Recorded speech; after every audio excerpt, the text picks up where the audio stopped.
Right sir. ఈ నెల 10వ తేదీ వనగండ్ల కిరణ్ కుమార్ అనే తండ్రి మర్డర్ గావించబడింది. దాని విషయంలో వాళ్ళ మదర్ ఫిర్యాదు చేసి కేసు నమోదు చేయడం జరిగింది. ఇందులో డిసీజుడికి మరియు సత్యపురం విజయ్ అంటానికి ఇద్దరి మధ్య గొడవ ఉంది. గొడవల కారణం ఈ కిరణ్ అతను ఈ సత్యపురం విజయ్ భార్యకు ఇల్లీగల్ కాంటాక్ట్స్ ఉన్నాయనే అనుమానంతో ఈ విజయ్ వడ్డే పున్నం, దుర్గం సైదులు, చంద్రశేఖర్, మామిడి ఎల్లయ్య, దుర్గం బాబు అనే వాళ్ళతో సహాయంతో 10 తారీఖు మర్డర్ చేయడం జరిగింది. ఈరోజు వీళ్ళందరినీ అరెస్ట్ చేసినాం.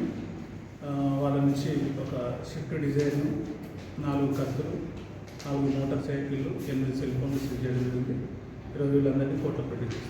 అంటే ఎంతమందిని అరెస్ట్ చేశారు? మొత్తం ఇందులో 8 మంది నేరస్తులు, వాళ్ళ తల్లిదండ్రులు కూడా నేరస్తులు ఉన్నారు. అయితే ప్రస్తుతం 6 మంది అరెస్ట్ చేశారు. 7th నుంచి ఈ నెల 7th నుంచి వాళ్ళు రెక్కి చేసుకుని మర్డర్ చేశారు. 6 months. ప్రధాన కారణం ఏమంటారు?